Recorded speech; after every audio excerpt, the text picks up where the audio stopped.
حاضرین جمعہ، ہر قسم کی تعریف، توصیف، کبریائی اور بڑائی اللہ رب العالمین کے لیے ہے، جس نے ہم تمام انسانوں کو پیدا کیا اور ہماری رشد و ہدایت کے لیے بے شمار انبیاء کرام کو اس دار فانی میں مبعوث کیا۔ درود اور سلام نازل ہو تمام انبیاء و رسول علیہ السلام پر، خصوصاً آخری نبی اکرم جناب محمد رسول اللہ صلی اللہ علیہ وآلہ وسلم پر، اور ذات مقدسہ مبارکہ مطہرہ کہ رب العزت نے جن کے ذریعہ ہماری رہنمائی اور ہدایت کا بندوبست فرمایا۔ معزز حاضرین اعظام، ہر مسلمان کی یہ خواہش، یہ آرزو اور یہ تمنا ہوتی ہے، اور ساتھ ہی وہ کوشش کرتا ہے اور اللہ رب العالمین سے دعا بھی کرتا رہتا ہے کہ اللہ رب العالمین کل قیامت کے روز اسے جہنم سے نجات دے کر جنت میں داخل کر دے، کیونکہ حقیقی کامیابی یہی ہے، اور آدمی اس بات کو اچھی طرح سے جانتا اور سمجھتا بھی ہے۔ جیسا کہ اللہ رب العالمین حقیقی کامیابی کے سلسلے میں فرماتا ہے، فَمَنْ زُحْزِحَ عَنِ النَّارِ وَأُدْخِلَ الْجَنَّةَ فَقَدْ فَازَ وَمَا الْحَيَاةُ الدُّنْيَا إِلَّا مَتَاعُ الْغُرُورِ، کہ جو شخص جہنم کے آگ سے بچا لیا گیا اور جنت میں داخل کر دیا گیا، حقیقت میں وہ شخص کامیاب ہو گیا۔ رہی بات دنیا کی، تو یہ صرف دھوکے کا سامان ہے۔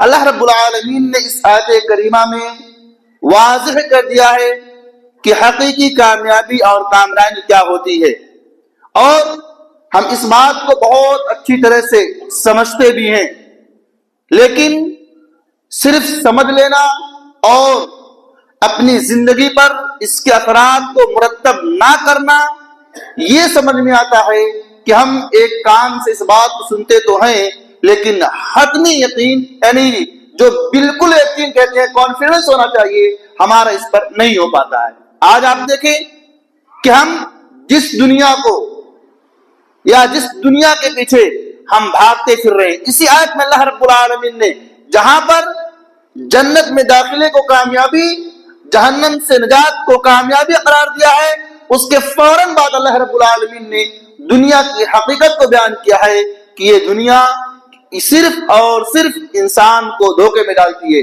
یہ دنیا صرف فریب میں مبتلا کرتی ہے۔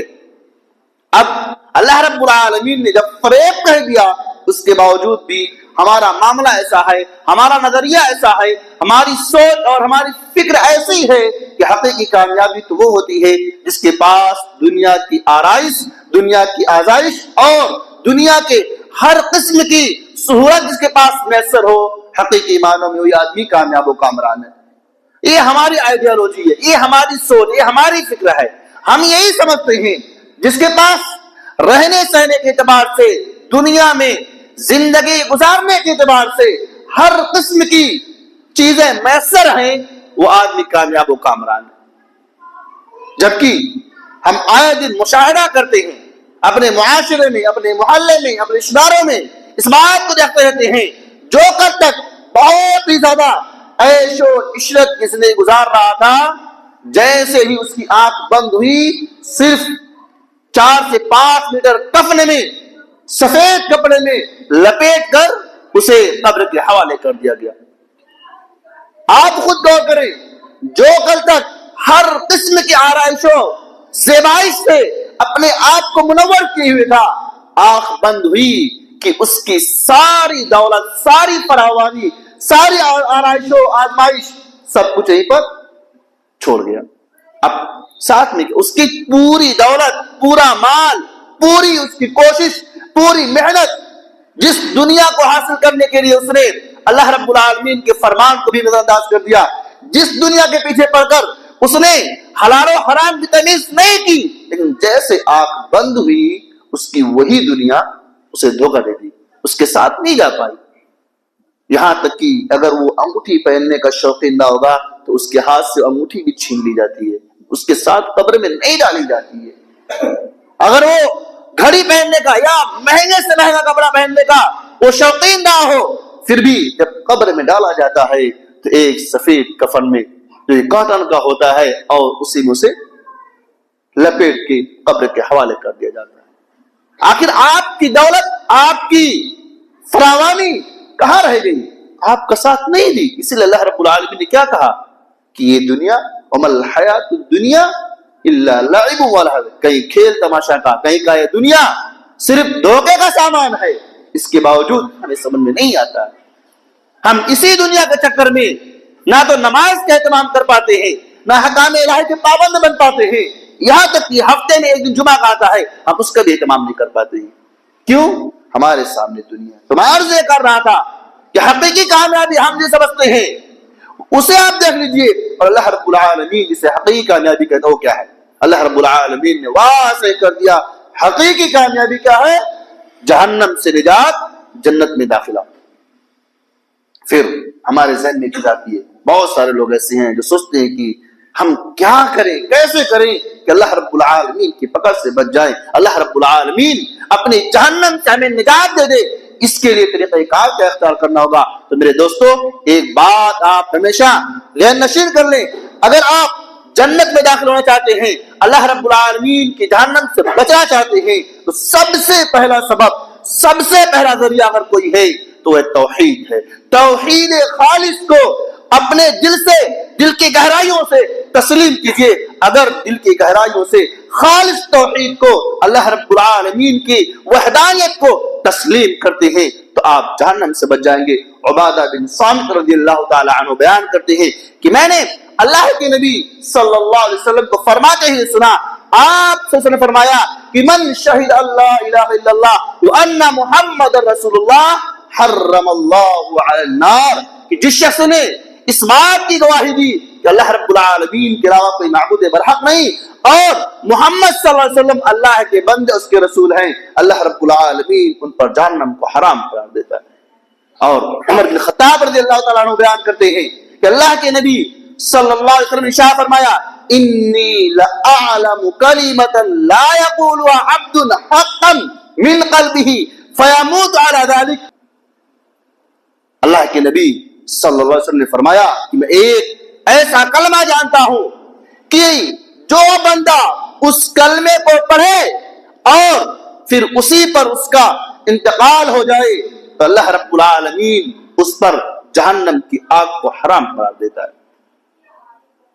اور ایک دوسری روایت میں ہے کہ جو شخص اللہ رب العالمین کی خوشنودی کو حاصل کرنے کے لیے, اللہ رب العالمین کی رضا کو حاصل کرنے کے لیے صرف اللہ رب العالمین کو اس کا راضی کرنا مقصود تھا, اس لیے اس نے اس بات کی گواہی دی کہ اللہ رب العالمین کے علاوہ کوئی معبود برحق نہیں ہے, تو اس پر اللہ رب العالمین جہنم کی آگ کو حرام قرار دیتا.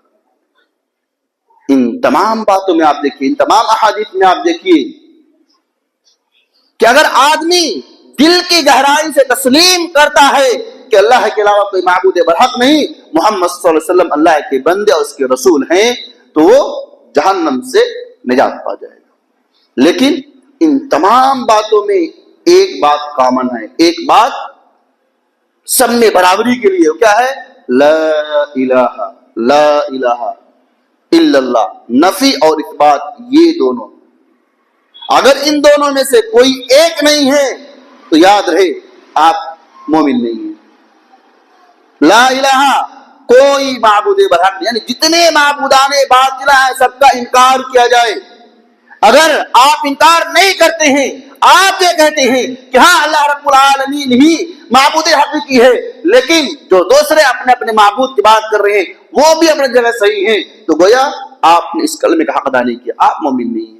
سب سے پہلے آپ کو جتنے معبودان باطلہ اس کائنات میں پائے جاتے ہیں سب کا انکار کرنا ہوگا, سب کو جھٹلانا ہوگا کہ سب جھوٹے ہیں, سارے معبود باطل ہیں, کوئی حقیقت اس کی نہیں ہے.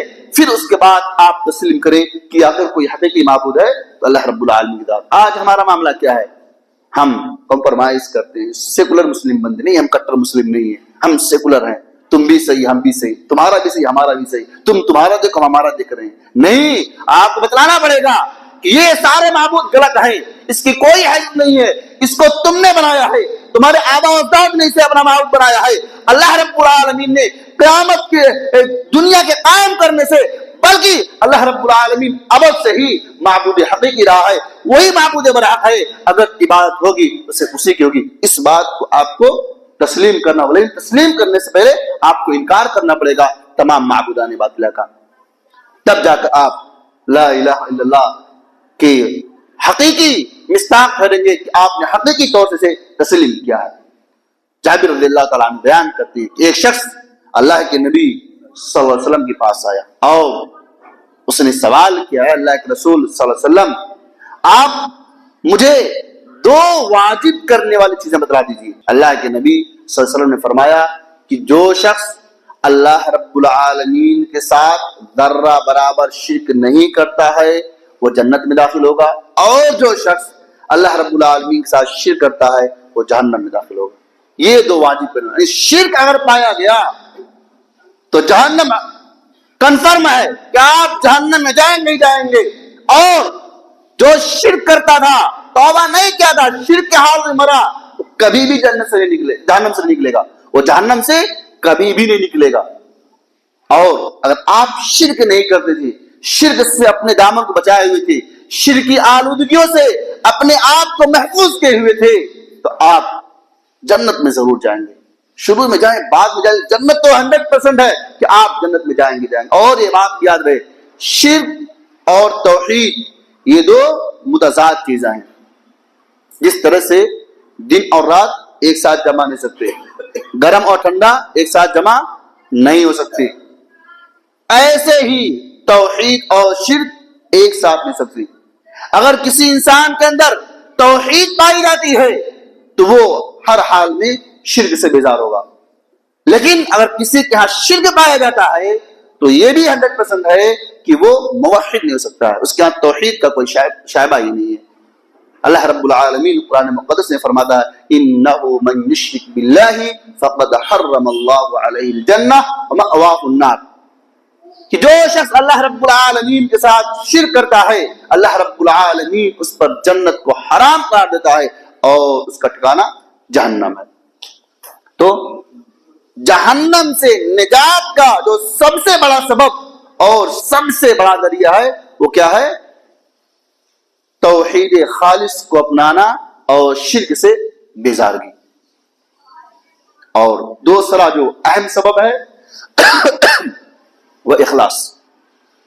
یعنی اس کا مطلب یہ ہے کہ انسان ہر قسم کی عبادت کو خالصتاً اللہ رب العالمین کی رضا کے لیے بجا لائے.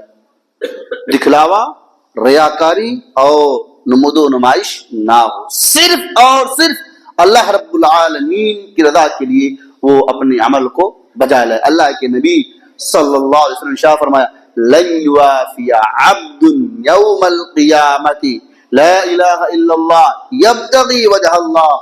اللہ کے نبی نے فرمایا کہ جو شخص کل قیامت کے روز اللہ رب العالمین سے اس حالت میں ملاقات کرے کہ اس نے اللہ رب العالمین کی خوشنودی پانے کے لیے یہ کہا کہ اللہ کے علاوہ کوئی معبود برحق نہیں، اللہ رب العالمین جہنم کو اس پر حرام قرار دے گا. یعنی آپ کی عبادت میں خلوص ہونا چاہیے، للہ ہونا چاہیے، دکھاوا اور ریاکاری نہیں ہونی چاہیے. اللہ کے نبی صلی اللہ علیہ وسلم نے اپنے صحابہ سے جس بات کا خدشہ ظاہر کیا تھا وہ یہی تھا. اللہ کے نبی نے اپنے صحابہ سے کہا ان اخوف ما اخاف علیکم الشرک الاصغر قالوا یا رسول اللہ ما هن قال الریا. اللہ کے نبی صلی اللہ علیہ وسلم اپنے صحابہ کے درمیان بیٹھے ہوئے تھے. آپ اپنے صحابہ سے کہا اے میرے صحابہ، اگر میں تم پر کسی چیز سے بہت زیادہ خوفزدہ ہوتا ہوں، اگر کوئی چیز مجھے تکلیف دیتی ہے یا مجھے خوفزدہ کرتی ہے، وہ یہی ہے کہ کہیں تم شرک اصغر مبتلا نہ ہو جاؤ. صحابہ نے کہا اے اللہ کے نبی شرک اصغر کیا ہے؟ آپ نے فرمایا وہ ریاکاری ہے، دکھاوا. آج ہمارا معاملہ کہیں نہ کہیں اس طرف جاتا ہے، لوگ عبادت کرتے ہیں تو ان کے اندر ریاکاری پائی جاتی ہے. کہ لوگ کہیں کہ دیکھو فلاں ہے نماز پڑھتا ہے، فلاں ہے روزہ رکھتا ہے، فلاں ہے زکات دیتا ہے، فلاں ہے یہ عبادت کرتا ہے وہ عبادت کرتا ہے. اگر آپ کے اندر اخلاص نہیں ہے، آپ تہجد گزار ہو جائیں، آپ ساری باتیں انجام دیں، جتنی عبادتیں پاجے سب کریں، لیکن اخلاص نہیں ہے آپ کے دل میں، اگر یہ ذرہ برابر ہے کہ لوگ دیکھیں کہ ہاں اچھا آدمی ہے، لوگ کہیں اچھا آدمی ہے، لوگ کہیں بہتر آدمی ہے، لوگ کہیں عبادت گزار ہے، آپ کی ساری عبادتیں رائگاں ہو جائیں گی، برباد ہو جائیں گی. اور خاص طور سے پھر وہی بات واپس میں دہراؤں گا، جب انسان عمرہ یا حج پہ جاتا ہے تو جو ریاکاری کا ننگا ناچ نچایا جاتا ہے، انسان ذرہ برابر احساس تک نہیں کرتا ہے، ذرہ برابر دل میں قلق بھی نہیں ہوتی ہے کہ میں کیا کر رہا ہوں. ارادہ کیا ہے؟ بیت اللہ کا طواف کا. ارادہ کیا ہے؟ نبی اکرم جناب محمد رسول اللہ صلی اللہ علیہ وسلم کے شہر کی زیارت کا. لیکن اعمال کیا ہے؟ ریاکاری، دکھاوا، نمود و نمائش ہے. صرف یہاں پر نہیں، یہاں سے جانے کے بعد وہاں پر بھی یہی چیزیں کرتے ہیں. یہاں پر پورے خاندان، پورے محلے، پورے معاشرے کو اکٹھا کیا جاتا ہے، بتایا جاتا ہے میں عمرہ یا حج پہ جا رہا ہوں. دعوتیں کی جاتی ہیں، انہیں باقاعدہ دلہن کی طرف سے بدائی کی جاتی ہے کہ جا رہے ہیں نبی صلی اللہ علیہ وسلم کے شہر میں عمرہ یا حج کے لیے جا رہے ہیں.